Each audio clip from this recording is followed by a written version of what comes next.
ডাইনে আগুন, বামে আগুন, উপরে আগুন, নিচে আগুন, সামনে আগুন, পিছনে আগুন।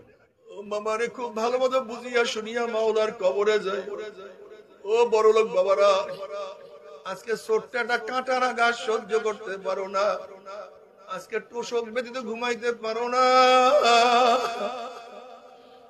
এসি ব্যতীত ঘুমাইতে পারো না। আর খোদা না গাছটা কবরের মধ্যে 99 সাপের আঘাত শুরু হইয়া যায়, যদি গুর্জের বাড়ি শুরু হইয়া যায়, আল্লাহ তুমি আমাদের সবাইকে মাফ করিয়া দাও। যদি পাথর মাওলার ভয়ে কাঁপতে পারে, তোমার আমার চোখে কেন কান্না আসে না? কিছু কিছু মানুষের কলবটা পাথরের চেয়েও শক্ত হইয়া গেছে, কিছু কিছু মানুষের কলব তো পাথরের চেয়েও শক্ত হইয়া গেছে।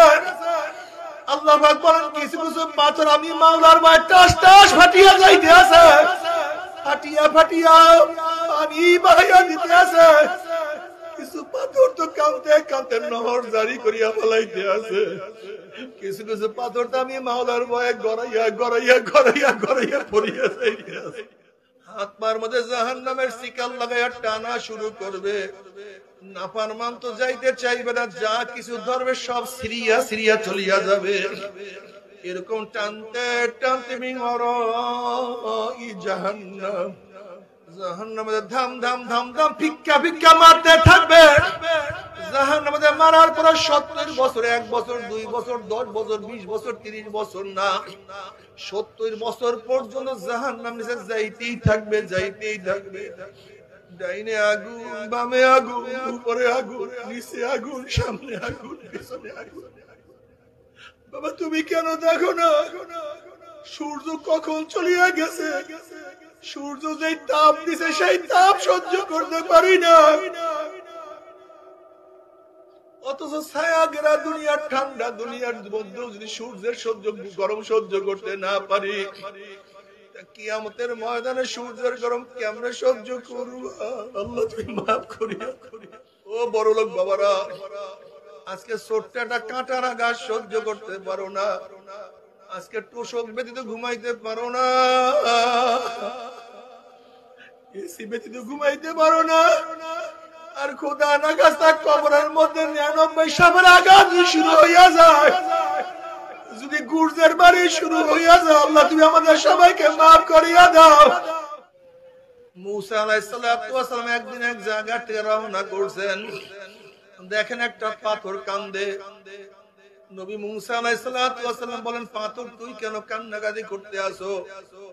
পাথর বলছে, আল্লাহ নবী মুসা, আল্লাহ পাক জাহান্নামকে মানুষ এবং পাথর দিয়া জ্বালাইবে, ওয়াকুদুহান নাস ওয়াল হিজারা, এই জাহান্নামের ভয় আমি কান্নাকাটি করতে আসি। আপনি আল্লাহর কাছে দোয়া করেন, মাওলা তোমাকে মাফ করিয়া দেয়। মুসা আলাইহিস সালাম আল্লাহর কাছে দোয়া করেন, মাওলা একটা পাথর তোমার ভয়ে জাহান্নামে কাঁদে, তুমি তাকে মাফ করিয়া দাও। আল্লাহ পাক বলেন, মুসা তুমি জানায়া দাও, আমি তাকে মাফ করিয়া দিলাম। এই সুসংবাদ জানাইয়া মুসা আলাইহিস সালাম সেখান থেকে রওনা করলেন। অনেকদিন পরে ওই জায়গা থেকে যাওয়ার সময় দেখে পাথর আবারও কান্দে। নবী মুসা আলাইহিস সালাম ধমক দিয়া প্রশ্ন, পাথর তুই কি আমার কথা বিশ্বাস করো নাই? মাওলা তোকে মাফ করিয়া দিছে। পাথর বলছে, আল্লাহ নবী মুসা, নবীরা কোনোদিন মিথ্যা কথা বলতে পারে না।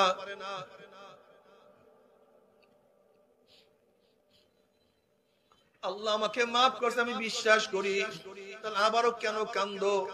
পাথর বলছে, আল্লাহ নবী মুসা, যদি আমি না কাঁদতাম আমার দিকে আপনি লক্ষ্য করতেন না, আল্লাহর কাছে দোয়াও করতেন না, আর আপনি দোয়া না করলে হয়তো মাওলা আমাকে মাফও করতো না। যে কান্নার উসলে মাওলা আমাকে মাফ করিয়া দিছে। আল্লাহ নবী মুসা, সেই কান্না আমি আর কোনোদিনও ছাড়বো না, সেই কান্না আমি আর কোনোদিনও ভুলবো না। আমি কাঁদতে কাঁদতে কাঁদতে কাঁদতে জীবনটাকে শেষ করিয়া ফেলাম। যদি পাথর মাওলার ভয়ে কাঁদতে পারে, তোমার আমার চোখে কেন কান্না আসে না? ও মানুষ মাত্রা পাগল পাথরের দলেরা, যারা মাওলার ভয়ে কাঁদবা না, কলম নরম হবে না।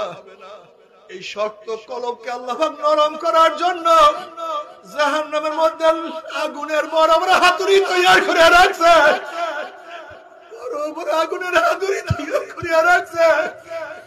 ওই আগুনের হাতুড়ি দিয়া পিটাইয়া পিটাইয়া কলম নরম না করিয়া ছাড়বেন আল্লাহ।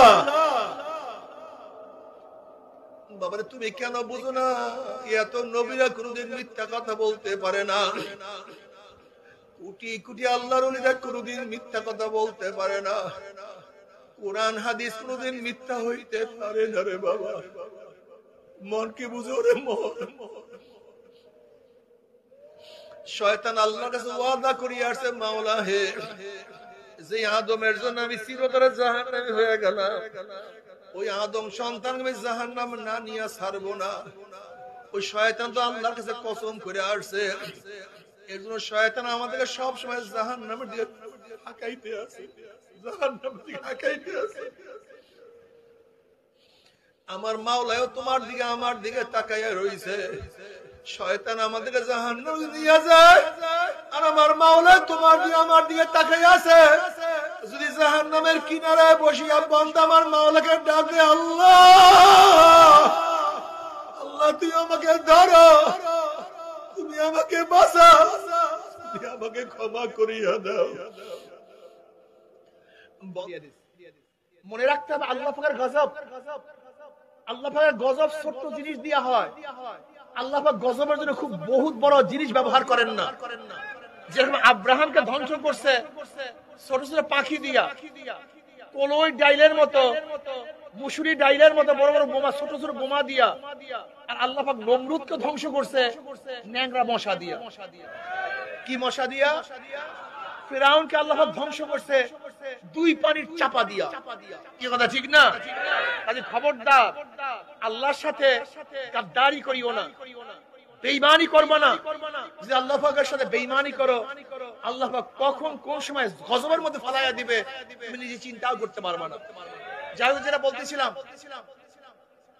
আব্দুল মুত্তালিব কাবা শরীফের হেফাজত করছেন, খেদমত করছেন, চাবি ছিল। সেই চাবি তার বংশ হয়ে জনাব মুহাম্মদ রাসূলুল্লাহ সাল্লাল্লাহু আলাইহি ওয়াসাল্লাম আসছে। আমার নবী সম্পর্কে আপনারা অনেকেই জানেন, জনাব মুহাম্মদ রাসূলুল্লাহ সাল্লাল্লাহু আলাইহি ওয়াসাল্লাম বাবা ছিলেন আব্দুল্লাহ। দুনিয়া আসার আগেই তিনি দুনিয়া থেকে বিদায় হয়ে গেছেন। আব্দুল্লাহ একজন ভালো লোক ছিলেন, খুবই ভালো লোক ছিলেন, আদর্শবান লোক ছিলেন। তার বাবা এত আদর্শবান যে আপনি চিন্তা করতে পারবেন না। তার মা আমেনা অনেক সলেহা, অনেক ভালো এক মহিলা ছিলেন। কে? আমেনা। জনাব মুহাম্মদ রাসূলুল্লাহ সাল্লাল্লাহু আলাইহি ওয়াসাল্লাম নসলের মধ্যে অবৈধ কোনো সন্তান ছিল না। জনাব মুহাম্মদ রাসূলুল্লাহ সাল্লাল্লাহু আলাইহি ওয়াসাল্লামের নসল ইব্রাহিম থেকে তার পর্যন্ত সমস্ত নসল ছিল বিশুদ্ধ নসল। আমার নবীর নসলের মধ্যে কোনো ত্রুটি ছিল না। ত্রুটি যুক্ত কোনো নসল আমার নবীর না, ত্রুটি মুক্ত নসল আমার নবী আলাইহিস সালাতু ওয়াস সালাম নসল। এটা মনে রাখতে হবে। জনাব মুহাম্মদ রাসূলুল্লাহ সাল্লাল্লাহু আলাইহি ওয়াসাল্লাম দুনিয়াতে আসছেন, তার বাবা নাই, এতিম। এতিম মুহাম্মদ সাল্লাল্লাহু আলাইহি ওয়াসাল্লাম পালেন কে? Abdul Muttalib. অনেক আদর করেন, অনেক স্নেহ করেন। আপনারা জানেন হেরেমের কাছে আব্দুল মুত্তালিব চৌখানিরও বসা থাকতেন। আব্দুল মুত্তালিবের সম্মান এবং ইজ্জতের কারণে তার পাশে বসার কেউ সাহসও রাখত না। তার ছেলেরা, অন্য গোত্রের সমস্ত লোকেরা আব্দুল মুত্তালিবের নিচে বসতো, তার পাশে বসার ক্ষমতা কারোর ছিল না আরবের মধ্যে। কিন্তু জনাব মুহাম্মদ রাসূলুল্লাহ সাল্লাল্লাহু আলাইহি ওয়াসাল্লাম ছোট অবস্থাতেই সেই চৌকাঠে বসতেন, আব্দুল মুত্তালিবের কোলে বসতেন। অনেক সময় দেখা যায় যে আব্দুল মুত্তালিবের থেকে নবী আলাইহিস সালাতু ওয়াস সালাম নামাবার জন্য অনেকে চেষ্টা করতেন, তোমার দাদার উপর উঠো না, বেয়াদবি হয়। কিন্তু আব্দুল মুত্তালিব বলতেন, আমার বাঁচা দনকে ছেড়ে দাও, তাকে নামিও না, ওকে ছাড়া আমি থাকতে পারি না। এত আদর করতেন। আব্দুল মুত্তালিব দুনিয়া থেকে বিদায় হওয়ার সময় তার বাবাও নাই, দাদাও চলে যাওয়ার সময় আব্দুল মুত্তালিব আবু তালেবকে ডাকলেন, আবু তালেব তুমি এদিকে আসো, এই আমার নাতি মুহাম্মদ, ওর বাবা নাই, আমিও বিদায়ের পথে, ওর মাও নাই, কিন্তু খবরদার আমার এই নাতিকে তুমি দেখবা, আমার নাতিকে ছেড়ে যাবা না। আবু তালেব তার বাবার এই ওসিয়ত পূর্ণ পালন করেছেন। সমস্ত মানুষ আমার নবীকে ছেড়ে গিয়েছেন, কিন্তু আবু তালেব আমার নবীকে এক মুহূর্তের জন্য ছাড়েন নাই। আপনারা জানেন আবু লাহাব সেও নবীর চাচা ছিল। এই যে আবু লাহাব সেও কিন্তু আব্দুল মুত্তালিবের সন্তান, আবু তালেবের ভাই, আপন ভাই। এই আবু লাহাব নবী আলাইহিস সালাতু ওয়াস সালামের এত বিরোধী কেন, এত শত্রুতা করেন কেন? আল্লামা সুয়ুতী রাহমাতুল্লাহ খাশাইসুল আবরার মধ্যে বহুত ঘটনা নিয়ে আসছেন। আবু লাহাব এবং আবু তালেব একদিন কুস্তি শুরু করছে। কুস্তি কি শুরু করছে? কুস্তি। আবু লাহাব আবু তালেবকে নিচে ফেলে দিয়েছে। এবার জনাব মুহাম্মদ রাসূলুল্লাহ সাল্লাল্লাহু আলাইহি ওয়াসাল্লাম কি আবু তালেবকে সাহায্য করতেছিলেন, উঠাবার চেষ্টা করতেছিলেন। আবু লাহাব বলতেছে, আমিও তোমার চাচা, আবু তালেবও তোমার চাচা, তুমি আমাকে সাহায্য না করে আবু তালেবকে সাহায্য করতেছো কেন? তখন নবী আলাইহিস সালাতু ওয়াস সালাম বলছিলেন, আপনি আমার চাচা, আবু তালেবও আমার চাচা, কিন্তু আপনার তুলনায় আবু তালেব আমার কাছে অনেক বেশি প্রিয়। এই কথাটা আবু লাহাব সহ্য করতে পারে নাই। ওই ছোটবেলার কথা, ছোটবেলার ওই কথা আবু লাহাব ধরে রাখছে, মনে রাখছে। ওই থেকে নবী আলাইহিস সালাতু ওয়াস সালাম শত্রুতা শুরু করছে। এই আবু লাহাব তো একদিকে নবীর চাচা, আবার বেয়াইও বটে। কি বেয়াই? আবু লাহাবের দুই সন্তান উতবা ও তাইবা। এই উতবা ও তাইবার কাছে নবী আলাইহিস সালাতু ওয়াস সালামের দুই সন্তান, দুই মেয়ে রুকাইয়া উম্মে কুলসুমকে বিবাহ দিয়েছিলেন। কিন্তু কপাল পড়া উতবা ও তাইবা নবী আলাইহিস সালাতু ওয়াস জামাতা হওয়া সত্ত্বেও ঈমান নিয়ে মরতে পারে নাই, ঈমান অবস্থা কবরে যেতে পারে নাই, বেঈমান হয়ে দুনিয়া থেকে বিদায় হয়ে গেছে। এই দুই জামাতা এবং তার বেয়াই আবু লাহাব সে ঈমান নিয়ে যেতে পারে নাই, বেঈমান হয়ে দুনিয়া থেকে বিদায় হয়ে গেছে। আল্লাহ আমাদের সবাইকে মাফ করে দেন। যাই হোক, আমি যেটা বলতেছিলাম যে জনাব মুহাম্মদ রাসূলুল্লাহ সাল্লাল্লাহু আলাইহি ওয়াসাল্লামকে এত মুহাব্বত আবু তালেব করতেন। আপনারা জানেন শিয়াবে আবু তালেবের মধ্যে যখন নবী আলাইহিস সালাতু ওয়াস সালামকে 3 বছর অবরুদ্ধ অবস্থায় রাখছেন, জেলখানায় রাখছেন, শিয়াবে আবু তালেবের মধ্যে দুই পাহাড়ের মাঝখানে একটা জায়গা যেখানে অবরুদ্ধ অবস্থায় ছিলেন। নবী আলাইহিস সালাতু ওয়াস সালাম সহ তার দল বলের সাথে কেউ কথা বলতেন না, খাদ্য দিতেন না, পানি দিতেন না, কোন সাহায্য সহায়তা করতেন না। খানা ছিল না, পানি ছিল না, মানুষগুলি ক্ষুধার তাড়নায় কাটতে ছিল। সেখানে মহিলারাও ছিল, আবার মহিলাদের সাথে বাচ্চাও ছিল। না খেতে খেতে মহিলাদের স্তন শুকিয়ে গেছে, বুকে দুধ নাই। বাচ্চারা যখন বুকের মধ্যে টান দিছে, দুধ না পেয়ে ঠাট্টা মারিয়া চিল্লান দিছে। না খেতে খেতে শুকিয়ে গেছে, এমন কি গাছের পাতা খেয়ে ছাগলের বড়ির ন্যায় পায়খানা করছে। ঈমান ছাড়ে নাই। কি ছাড়ে নাই? ইসলাম ছাড়ে নাই। আর তুমি আমি একটু বিপদে পড়ার পরই প্রথম ঈমানের উপোস মারি, ইসলামকে বিসর্জন দিই। আল্লাহ আমাদের সবাইকে মাফ করে দেন। অথচ আবু তালেব নবী আলাইহিস সালাতু ওয়াস সালামের সাথে ছিলেন, কিন্তু ঈমান আনে নাই। ঈমানের নেয়ামত কে দান করেন? জোরে বলেন। আল্লাহ পাক কালামে পাকের মধ্যে ফরমান, ইন্নাকা লা তাহদি মান আহবাবতা ওয়ালাকিন্নাল্লাহ ইয়াহদি মান ইয়াশা। হে আমার নবী, আপনি যাকে ভালোবাসেন, যাকে মুহাব্বত করেন, ইচ্ছা করলেই আপনি তাকে হেদায়েত দিতে পারবেন না। হেদায়েতের মালিক কে? এই কথার দ্বারা আমি বুঝাতে চাই, ভাইও, আমরা অনেকে আশিক রাসূল আছি, হুব্বুর রাসূল আছি, নবীকে ভালোবাসার দাবি করি, অথচ নবী আলাইহিস সালাতু ওয়াস সালাম আনিত আহকামাতগুলি, শরীয়ত, নিয়ম কানুনগুলি পালন করি না। আসলে আপনি ভণ্ড, আপনি নবীকে মুহাব্বত করেন না। আপনারা ভণ্ড, নবীকে মুহাব্বত করেন। মুহাব্বতের আলামত, মুহাব্বতের চিহ্ন কি? দেখেন, যারা ব্রাজিলের সাপোর্টার, মুখে বলার দরকার নাই, বাড়ির রং, বাড়ির পতাকা প্রমাণ করে এটা কোঠার সাপোর্টার। আর্জেন্টিনার সাপোর্টার, মুখে চিল্লাবার দরকার নাই, রং ঢং প্রমাণ করে এটা অমুকের সাপোর্টার। কোন খেলোয়াড়ের কে ভক্ত, মুখে বলার দরকার নাই, তার পোশাক প্রমাণ করে অমুক খেলোয়াড়ের ভক্ত। কে কোন নায়ক লুচ্চাদের ভক্ত, মুখে বলার দরকার নাই, চুলের ডিজাইন প্রমাণ করে অমুক নায়কের ভক্ত, নাকি ভাই? কে কোন চরিত্রহীনা নায়িকাদের ভক্ত, মুখে বলার দরকার নাই, আর পোশাক প্রমাণ করে অমুক চরিত্রহীন নায়িকার ভক্ত। কথা ঠিক না? যে যার ভক্ত, তার ডিজাইন, তার পোশাক, তার আচরণ সবকিছু প্রমাণ করে অমুকের ভক্ত। যারা মদিনাওয়ালার ভক্ত, মুখে বলার দরকার নাই, তাদের মাথা প্রমাণ করে মদিনাওয়ালার ভক্ত, তাদের চেহারা প্রমাণ করে মদিনাওয়ালার ভক্ত, তাদের পোশাক প্রমাণ করে মদিনাওয়ালার ভক্ত, তাদের দল প্রমাণ করে মদিনাওয়ালার ভক্ত, তার নীতি প্রমাণ করে মদিনাওয়ালার ভক্ত, তার নেতা প্রমাণ করে মদিনাওয়ালার ভক্ত।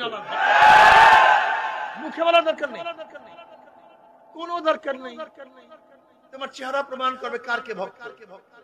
মনে করবা, খুব ভালো মতো বুঝবা, যেরকম ড্রেস প্রমাণ করে অমুক প্রতিষ্ঠানের ছাত্র ছাত্রী, ড্রেস প্রমাণ করে অমুক বাহিনীর লোক, পুলিশের পোশাক প্রমাণ করে অমুক বাহিনীর লোক, মিলিটারির পোশাক প্রমাণ করে অমুক বাহিনীর লোক। ঠিক তোমার পোশাক প্রমাণ করে মদিনার, মাথা প্রমাণ করে কি লোক, জোরে বলেন। এই মদিনার সাথে যাদের মিল থাকবে, কবরে যাওয়ার পরে হাদিসের মধ্যে আসছে নবী আলাইহিস সালাতু ওয়াস সালামের সাথে সুরাত হয়ে যাবে, রাস্তা হয়ে যাবে ক্লিয়ার, একেবারে দেখবেন। মান হাজার রাজুল, প্রশ্ন করে মান হাজার রাজুল, দেখো তো ওই ব্যক্তিকে চেনো কিনা, দেখো তো ওই ব্যক্তিকে চেনো কিনা। যারা মদিনার ভক্ত, তারা কি দেখবে? মাথার সাথে মাথার মিল, সুবহানাল্লাহ কইবেন, চেহারার সাথে, পোশাকের সাথে, নীতির সাথে, আদর্শের সাথে, দলের সাথে, নেতার সাথে, হ্যাঁ চিনে ফেলে, সব জায়গায় মিল পাওয়া গেছে, সব জায়গায়। যেমন আপনি ব্যক্তিকে চিনেন না, আমি বললাম এই এই এই এই ডিজাইনের, তার নাকের অমুক জায়গায় দাগ আছে, গালের অমুক জায়গায় টিলা আছে, নাকি ভাই? নাক এই ডিজাইন, লম্বা এরকম, রং এই ডিজাইনের। যদি আপনি তাকে কোনোদিন দেখেন নাই, কিন্তু আমি এমন ভাবে তার আলামত বয়ান করছি, আপনি দেখার পরে বুঝতে পারবেন এই ব্যক্তি সেই ব্যক্তি হবে। কথা সত্য না মিথ্যা? ঠিক জনাব মুহাম্মদ রাসূলুল্লাহ সাল্লাল্লাহু আলাইহি ওয়াসাল্লামের রঙের সাথে ঢঙের সাথে যাদের মিল থাকবে, দেখিয়ে চিন্তা পারবে এই যে আমার নবী জনাব মুহাম্মদ রাসূলুল্লাহ সাল্লাল্লাহু আলাইহি ওয়াসাল্লাম। জবাব ঠিক। আল্লাহ বলেন সাদাকা আব্দি, আমার বান্দা সত্য কথা বলছে, ওর জবাব ঠিক আছে, 100 মার্কস পাইছে। আফরুশুল ফারাশা মিনাল জান্নাহ ওয়া আলবিসু মিনাল জান্নাহ, আমার বান্দা বান্দির গায়ের মধ্যে জান্নাতের পোশাক লাগায়া দে, জান্নাতের বিছানা বিছায়া দে, জান্নাতের নাজ নেয়ামত গোটা কবরটাকে ভরিয়া দে, জান্নাতের সুরাত করিয়া দে, রাস্তা করিয়া দে। জোরে বলেন সুবহানাল্লাহ। কিয়ামতের মাঠে আল্লাহ পাকের মুমিন বান্দা বান্দি উঠবে। বুখারীর মধ্যে রওয়ায়াত আছে, আল্লাহর হাবিব বলেন, হে আমার উম্মতরা, কিয়ামতের ময়দানে 3 জায়গা আমাকে খোঁজ করিও। কয় জায়গায়? তোমরা আমাকে হাউজের কিনারায় খোঁজ করিও, মিজানের কাছে আমাকে খোঁজ করিও, উসরাতের গোড়ায় আমাকে খোঁজ করিও। জনাবে মুহাম্মদ রাসূলুল্লাহ সাল্লাল্লাহু আলাইহি ওয়াসাল্লাম হাউজে কাউসারের কিনারায় ডাকবে, আয় আমার উম্মতরা আয়, আমি তোদেরকে এক পেয়ালা হাউজে কাউসারের পানি পান করায়া দেব। বুখারীর মধ্যে রওয়ায়াত আছে, মান শারিবা লাম ইয়াজমা আবাদা, যেই ব্যক্তি এক পেয়ালা হাউজে কাউসারের পানি পান করবে, 50,000 বছরের মধ্যে আর কোনদিন পানির পিপাসা লাগবে না। হাউজে কাউসারের পানি দুধের চেয়েও সাদা, মিশকে আম্বারের চেয়ে অনেক বেশি ঘ্রাণ, মধুর চেয়ে কোটি কোটি গুণ বেশি স্বাদ। তার তাসিরের অবস্থায় একবার পান করলে 50,000 বছরের মধ্যে আর পানির পিপাসা লাগবে না। সমস্ত মানুষ দৌড় দিবে পানি পান করার জন্য, পানি খাওয়ার জন্য। অমনি গেটের মধ্যে একদল ফেরেশতা আটকায়া ফেলাইবে, খবরদার সামনে যাওয়া যাবে না। ওই সমস্ত ব্যক্তির বলবে, ইয়া নবী আল্লাহ, ইয়া রাসূলুল্লাহ, আপনি আমাদেরকে ডাকছেন কিন্তু ফেরেশতারা আমাদেরকে আসতে দেয় না। নবী আলাইহিস সালাতু ওয়াস সালাম বলবে সারিয়া দাও, আমার উম্মতকে আমি এক পেয়ালা হাউজে কাউসারে পানি পান করায় দেব। 50,000 বছর মধ্যে আর পানির পিপাসা লাগবে না। তখন ফেরেশতারা ইয়া নবী আল্লাহ, ইয়া রাসূলুল্লাহ, আপনি তো জানেন না, আপনি দুনিয়া থেকে বিদায় হওয়ার পরে এই কপাল ভরা নামাজ পড়তো না, রোজা রাখতো না, বেপরদা অপকর্মের মধ্যে লিপ্ত, গাঁজা সেবন করত, মদ পান করত, সুদ ঘুষের মধ্যে মত্ত হইয়া থাকতো। আপনার দল পছন্দ করতো না, বরং আপনার দল যারা করতো তাদের কিন্তু মাইর দিত, রক্তাক্ত করত, খুন করত, জেলে দিত। ইয়া নবী আল্লাহ, ইয়া রাসূলুল্লাহ, আপনার সুন্নাত অনুযায়ী যারা চলতো তাদেরকে কত টিটকারি, কত ফাজলামি করত। ইয়া নবী আল্লাহ, ইয়া রাসূলুল্লাহ, ও তো আপনার নেতা, আপনাকে নেতাও মানতো না, বরং আপনার শত্রুদেরকে নেতা মানতো, দ্বীনকে পরিবর্তন করিয়া ফেলাইছে। এই কথা শোনার সাথে সাথে আমার নবীর কলিজায় দাগ লাগিয়া যাবে। আমার নবী বলবে সোহকান সোহকান সোহকান, দূর হা দূর হা দূর হা, তোরা আমার উম্মত না। আমার যুবক বাবারা, আমার মুরব্বী বাবারা, যদি কিয়ামতের ময়দানে তোমার আমার নবী তোমাকে আমাকে পরিচয় না দেয়, ওই হাউজে কাউসারের পানি ব্যতীত আর কোনো পানির ব্যবস্থা নাই রে বাবা। পানির পিপাসা, নাফরমানের কলিজা শুকায়া যাবে, জিহ্বা শুকায়া যাবে, জিহ্বা বের হয়ে যাবে, ঘামাইতে ঘামাইতে কাউর ঘাম হাঁটু পরিমাণের হয়ে যাবে, কাউর ঘাম কোমর পর্যন্ত হয়ে যাবে, কাউর ঘাম এত পরিমাণ হবে ঘামের মধ্যে সব লেগে থাকবে। কুল নাই, কিনারা নাই, সাহায্যকারী বলতে কেউ নাই। ওইদিকে নবী বলবে যা যা, তোরা আমার উম্মত না। যদি নবী আলাইহিস সালাতু ওয়াস সালাম তোমাকে আমাকে উম্মত হিসেবে পরিচয় নাই দেয়, কে পরিচয় দিবে, কে সুপারিশ করবে? আল্লাহ। বুখারীর মধ্যে রওয়ায়াত আছে, নবী আলাইহিস সালাতু ওয়াস সালাম কিয়ামতের ময়দানে আল্লাহ পাক বলবে সালতু তা ইশফাতু শাফা, হে আমার নবী আপনি আমার কাছে চান, যা চাইবেন আমি তাই দিয়া দেব। সুপারিশ করেন, যা করবেন আপনার সুপারিশ আমি কবুল করব। যদি নবী তোমাকে আমাকে পরিচয় না দেয়, কে কার পক্ষে সুপারিশ করবেন, কে কার কাছে চাইবে? আমার যুবক বাবারা, আমার মুরব্বী বাবারা, যারা আল্লাহকে মানো, কোরআনকে মানো, আমার নবীকে মানো রে বাবা, অনুরোধ করি কয়েকটা দিনের জন্য একটু কষ্ট করো, একটু সাধনা করো। তোমার বন্ধু টুপি পরে তুমি কেন পারবা না? তোমার বন্ধু দাঁড়িয়ে রাখছে, তুমি কেন রাখবা না? ও বাবা, তোমার ছেলেও তো দাঁড়িয়ে রাখছে, তুমি বাবা হইয়া কেন কাটবা? ও মা, তোমার মেয়েও বোরখা পরে, তুমি মা হইয়া কেন বোরখা পরবা না? ও দাদা, তোমার নাতিও নামাজ পড়ে, তুমি দাদা হইয়া কেন নামাজ পড়বা না? ও নানা, তোমার নাতিও তো আমার মাওলার পাগল, তুমি নানা হইয়া কেন মাওলার পাগল হবা না? ও মুরব্বী, তোমার সে কত যুবক বয়সী মানুষ আমার মাওলার পাগল, তুমি কি দেখো না? কত যুবক এক ভক্ত নামাজও কাজা করে না। তুমি কি দেখো না কত যুবক দাড়ির মধ্যে পোষ লাগায় না? তুমি কি দেখো না কত যুবক সুন্নাত জামা ছাড়া, সুন্নাত ছাড়া চলে না? তুমি কি দেখো না কত যুবক হালাল হারাম তমিজ করিয়া খায়? তুমি কি দেখো না কত যুবক আমার মাওলার রাস্তায় তার রক্তকে উজাড় করিয়া দেয়? তুমি কি দেখো না কত যুবকের চোখের মধ্যে কত কান্না? তুমি কি দেখো না কত যুবকের জবানের মধ্যে মাওলার জিকির জারি থাকে? তুমি কি দেখো না কত গরিব আমার মাওলার পাগল? তুমি কি দেখো না কত ধনী আমার মাওলার পাগল?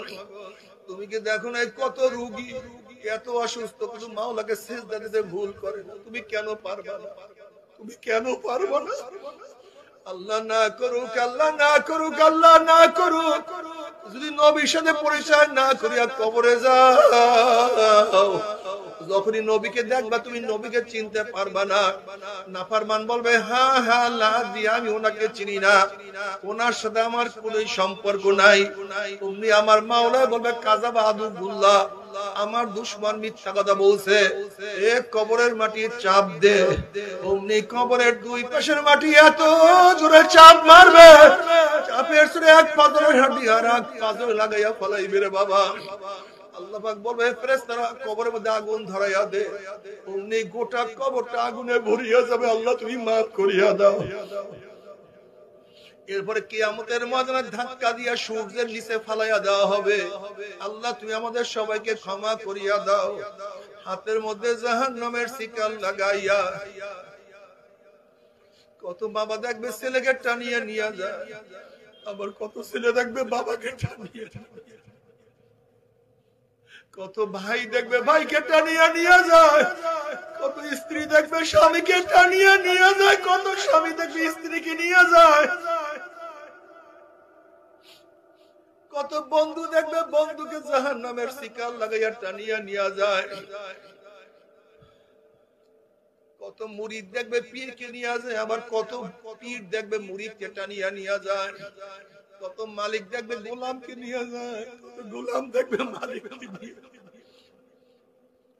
হাত পার মধ্যে জাহান্নামের শিকল লাগাইয়া টানা শুরু করবে, নাফরমান তো যাইতে চাইবে না, যা কিছু ধরবে সব সিরিয়া সিরিয়া চলিয়া যাবে। এরকম টানতে টানতে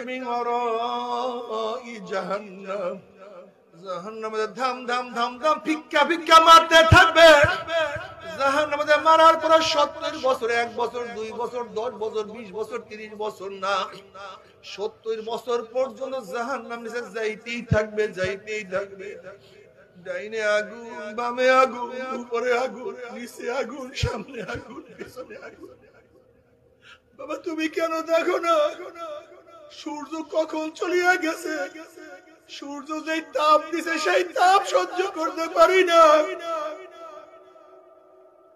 অথচ ছায়া ঘেরা দুনিয়ার ঠান্ডা দুনিয়ার মধ্যেও যদি সূর্যের গরম সহ্য করতে না পারি, কিয়ামতের ময়দানে সূর্যের গরম কেমনে সহ্য করব? আল্লাহ তুমি মাফ করিয়া। ও মামারে খুব ভালো মতো বুঝিয়া শুনিয়া মাওলার কবরে যায়। ও বড় লোক বাবারা, আজকে ছোট্ট একটা কাঁটার আঘাত সহ্য করতে পারো না, আজকে তোষক ব্যতীত ঘুমাইতে পারো না, এসি ব্যতীত ঘুমাইতে পারো না, আর খোদা না খাস্তা কবরের মধ্যে 99 সাপের আঘাত শুরু হইয়া যায়, যদি গুর্জের বাড়ি শুরু হইয়া যায়, আল্লাহ তুমি আমাদের সবাইকে মাফ করিয়া দাও। আসলে ব্যাপারে তোমার আমার জাহান্নামের কোনো চিন্তা নাই, কোনো টেনশন নাই, কোনো ভাবনা নাই।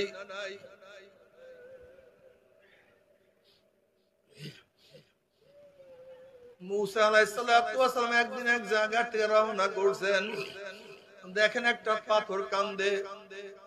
নবী মুসা আলাইহিস সালাতু ওয়াস সালাম বলেন, পাথর তুই কেন কান্নাকাটি করতে আসো? পাথর বলছে, আল্লাহ নবী মুসা, আল্লাহ পাক জাহান্নামকে মানুষ এবং পাথর দিয়া জ্বালাইবে, ওয়াকুদুহান নাস ওয়াল হিজারা, এই জাহান্নামের ভয় আমি কান্নাকাটি করতে আসি। আপনি আল্লাহর কাছে দোয়া করেন, মাওলা তোমাকে মাফ করিয়া দেয়। মুসা আলাইহিস সালাম আল্লাহর কাছে দোয়া করেন, মাওলা একটা পাথর তোমার ভয়ে জাহান্নামে কাঁদে, তুমি তাকে মাফ করিয়া দাও। আল্লাহ পাক বলেন, মুসা তুমি জানাইয়া দাও, আমি তাকে মাফ করিয়া দিলাম। এই সুসংবাদ জানাইয়া মুসা আলাইহিস সালাম সেখান থেকে রওনা করলেন। অনেকদিন পরে ওই জায়গা থেকে যাওয়ার সময় দেখে পাথর আবারও কান্দে। নবী মুসা আলাইহিস সালাম ধমক দিয়া প্রশ্ন, পাথর তুই কি আমার কথা বিশ্বাস করো নাই? মাওলা তোকে মাফ করিয়া দিছে। পাথর বলছে, আল্লাহ নবী মুসা, নবীরা কোনোদিন মিথ্যা কথা বলতে পারে না।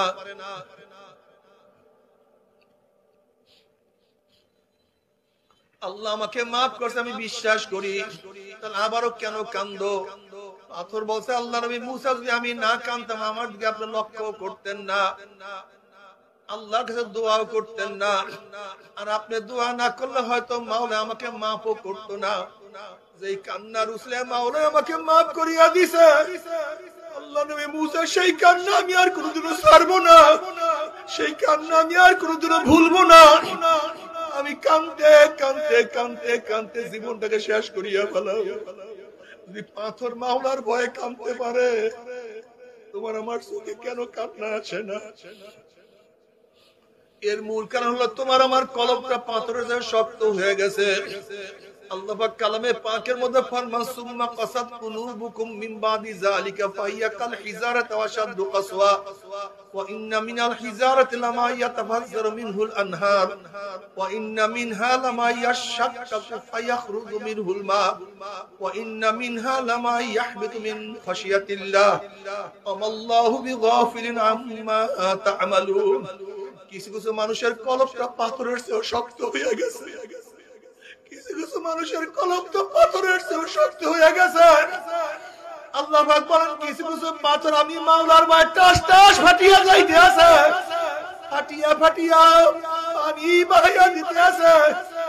কিছু পাথর তো কাঁদতে কাঁদতে নহর জারি করিয়া ফেলাইতে আছে। কিছু কিছু পাথর তো আমি মাওলার ভয়ে গড়াইয়া গড়াইয়া গড়াইয়া গড়াইয়া পড়িয়া যাইতে আছে। ও মানুষ মাকড়া পাখল পাথরের দলেরা, যারা মাওলার ভয়ে কাঁদবা না, কলব নরম হবে না। এই শক্ত কলবকে আল্লাহ পাক নরম করার জন্য জাহান্নামের মধ্যে আগুনের বড় বড় হাতুড়ি তৈরি করে রাখছে। বড় বড় আগুনের হাতুড়ি তৈরি করে রাখছে। ওই আগুনের হাতুড়ি দিয়ে পিটাইয়া পিটাইয়া কলম নরম না করিয়া ছাড়বেন আল্লাহ।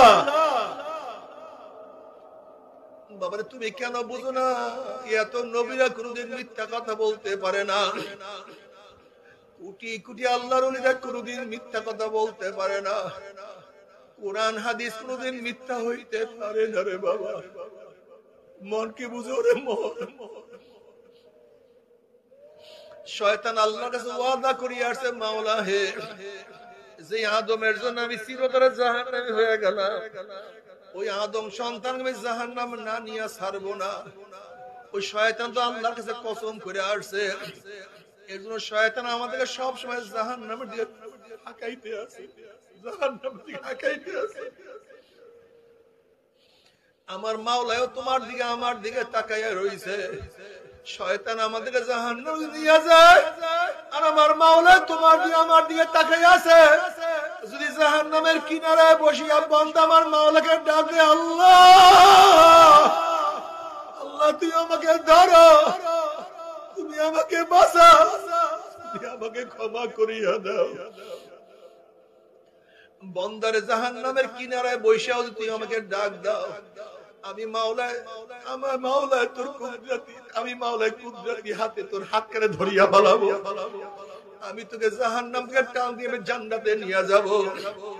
বাবার এর জন্য আসেন আমরা তওবা করি, মাওলার কাছে মাপ চাই। নিউ উজানি টিভি, সুস্থ সাংস্কৃতিক প্রত্যাশায় আপনাদের সেবায় নিয়োজিত।